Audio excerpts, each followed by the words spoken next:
Welcome to Football Scientific. I'm Aaron Sauter, the professor of football analysis. I am joining you tonight on Football Scientific, getting ready to go over to CFL Playoffs in the first round and break this thing down along with some IFL and UFL news. I want to remind you to check out my writing on CFLNewsHub.com about the Hamilton Tiger Cats.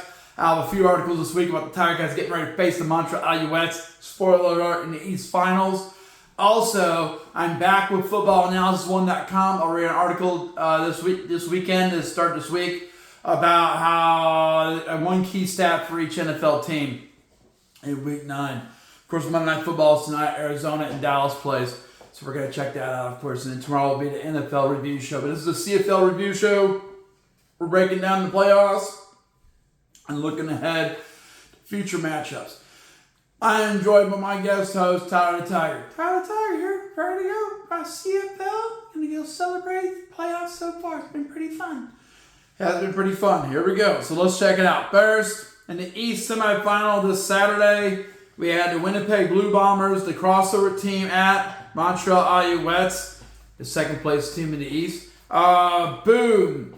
Zach Collaros for the Blue Bombers came out and threw for 306 passing yards, 1 touchdown, 1 interception. Not the worst game he's had all year. He's been throwing a lot of interceptions, but only threw 1 interception, 1 touchdown. They only had, this is where they got beat, they only had 43 yards rushing, 0 touchdowns, 2 fumbles. Brady Oliveira only had 30-some yards rushing, okay? And that was going to be their advantage. Montreal has a soft run defense, and if you can run the ball on them, you can really give them some trouble. But they couldn't run on them, guys. They kept blitzing them and stacking up the line, so it made it difficult on Winnipeg. Montreal came in. Davis Alexander in his first playoff game threw for 389 passing yards, 1 touchdown, 1 interception. One thing I would have done if I was Winnipeg was blitz Davis Alexander, and they did a little bit, and he kept throwing it away, but they didn't do it nearly enough. Just play all out, you know. Montreal did win the ground game, which is not normal for them. They ran for 176 rushing yards, 4 touchdowns, 1 fumble. That's huge. And the playoffs, will run the ball at will. They did have 2 sacks also. Winnipeg had no sacks on Davis Alexander. That's probably the biggest weakness they had in their game plan.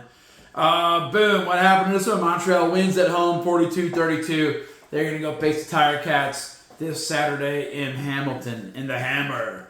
Okay, West semifinal. We had the Calgary Stampeders at BC Lions. Pretty even matchup. These teams have battled it out all season. Boom. Vern Adams Jr., quarterback for Calgary, threw for 334 passing yards, 2 touchdowns, 0 interceptions. They did run the ball for 170 yards and a touchdown. Quincy Wilson was their best. Had their only touchdown on the ground though, so they ran the ball, but boom, they couldn't really put it in the end zone, man. 3 sacks for Calgary. BC Lions came out. Nathan Rourke threw for 23 passing yards, 0 touchdowns, 0 interceptions. Not a great day by him. Tough defense against Calgary.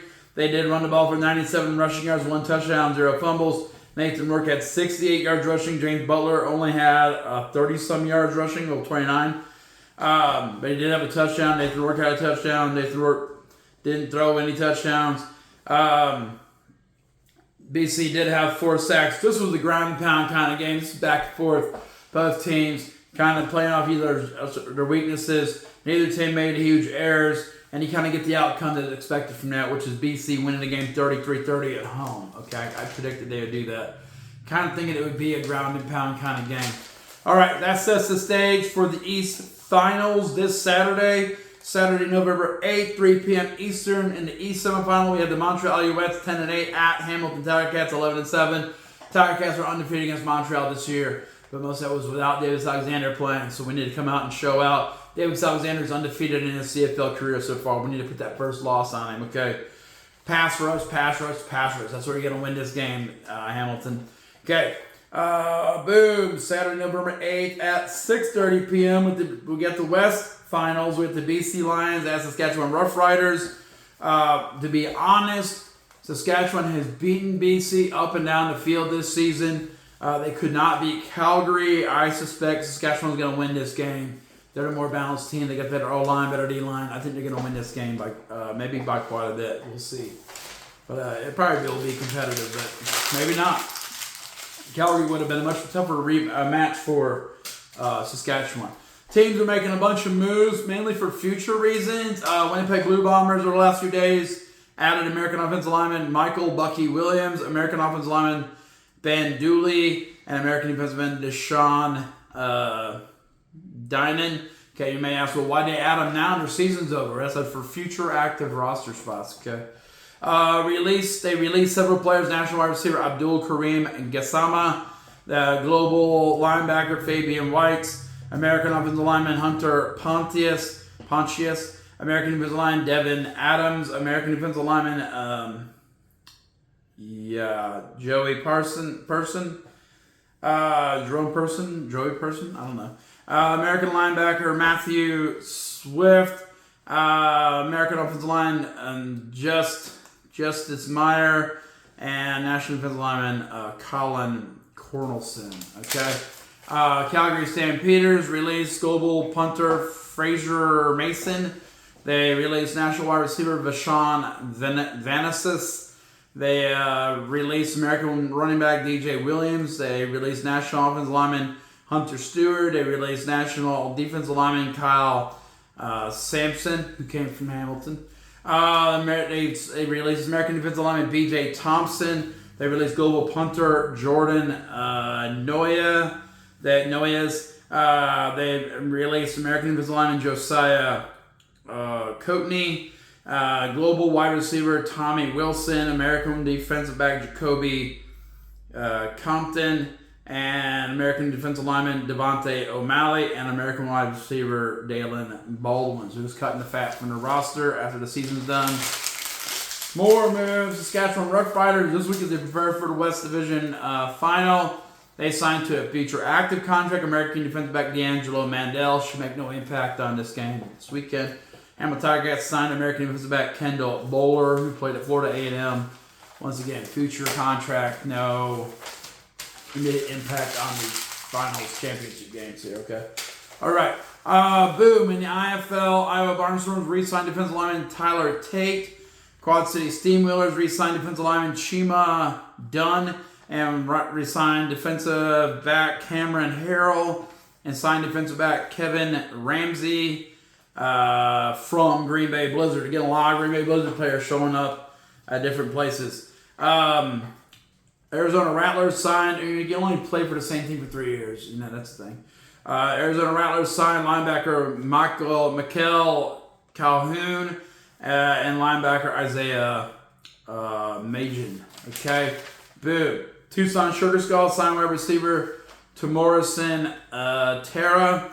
The Arizona Rattlers signed running back Kanami Clark. He came from the Green Bay Blizzard, so they're trying to stack up. Green Bay Blizzard signed offensive lineman Jaime Navarro and defensive lineman Jonathan Ross. Okay, got it. So that's in the IFL and the UFL. Several moves recently. Houston Gamblers re-signed tight end Cam Sutton. Their offensive tackle Jarrett Horst has retired from football. St. Louis Battlehawks re-signed defensive edge rusher Travis Feeney. They also re-signed edge defensive player of the year Pita Tomo-Penu, who's defensive player of the year last year in the UFL. He's back with St. Louis. DC Defenders re-signed kicker Matt McCrane. All right, so that's all the news. That was a breakdown of the CFL games. Remember, check out footballanalysis1.com. We have a big article about Week 9 stats for all 32 teams. I'm going to be writing that tonight. And we'll have some Hamilton Tigercats analysis leading up to this East Finals against Montreal. Should be a pretty fun time for everyone. It's time to go. Time to win this game. Hamilton, let's go break through at the hammer. Tomorrow we'll go over our NFL notes and check that out after this Arizona-Dallas game. Check out our AFC and NFC power rankings. That will be updated after this game. Okay, so that is Football Scientific for tonight. Check out footballanalysis1.com. Check out CFLNewsHub.com. Check out UFLNewsHub.com. Like the video, share the video, subscribe to the channel. We'll get this going.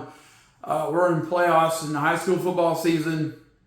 So if we lose this week, which hopefully we will not, I'll be full-time Football Scientific again next week. But if we win, we got another week to prepare. So it'll be another kind of sketchy week. So That is the plan. The Football Scientific portal is now closed.